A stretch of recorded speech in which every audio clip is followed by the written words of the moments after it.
King Charles has addressed British Parliament for the first time as monarch, saying he cannot help but feel the weight of history around him and vowing to serve with selfless duty. His Majesty then travelled to Scotland for a solemn tribute to his mother, leading a procession with his siblings behind the Queen's coffin.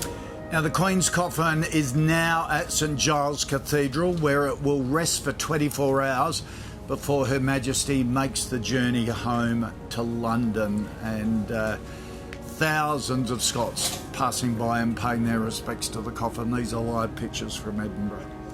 Joining us now is Sunrise Royal Editor as well as King Charles official biographer, Rob Jobson. Good morning to you. Let's talk about that speech. King Charles saying he feels the weight of history. Did you expect him to say something like that?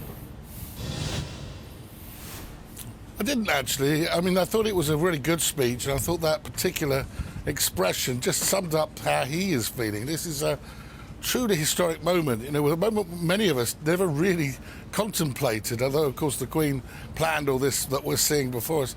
And then now it's all unfolding. The history is unfolding before our eyes. He was addressing both houses of Parliament, the Lords and the MPs, which is a rare thing to do. Only the monarchs and a few great statesmen like Gorbachev or Nelson Mandela have addressed the House of Lords and Commons more than once. And I thought it was a very good speech. He was talking about reflecting on things that reminded me of his mother, such as the Elizabeth Tower, where we're going to have the tolling of Big Ben during the procession, when all of the attention turns away from Scotland and Edinburgh, this incredible city. We've got the castle behind me lit up, it's beautiful, and down to London for what will be a truly incredible ending of the Queen's journey. Yeah, and Rob, after Westminster Hall, took a plane up to Edinburgh, where you are. That procession down the Royal Mile, thousands of people. You could have heard a pin drop, the clip-clopping of the horses. It was just stunning, wasn't it?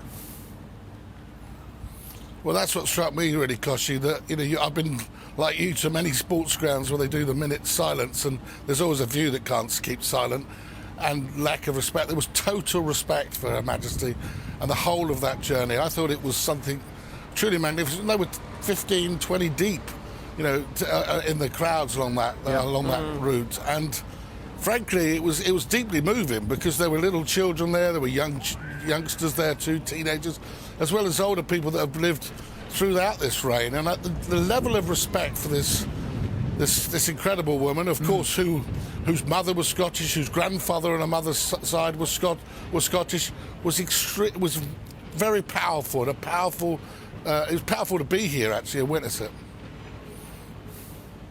Yeah, and the Scottish crown on the casket, not the English crown, the Scottish one, which is even older than the English crown.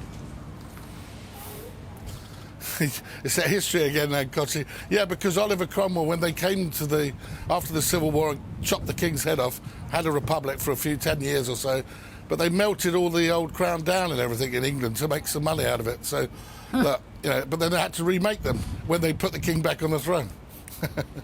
But the Scots kept their one hidden away. Isn't that incredible history? Isn't it? Yeah. The Scots hid it away from Cromwell, so they couldn't get it. See, that was a smart move. Yep, exactly. Reaping the rewards the today. The canny Scots, that's why they called it. That's my heritage. I love it. Thank you very much, Rob Jobson.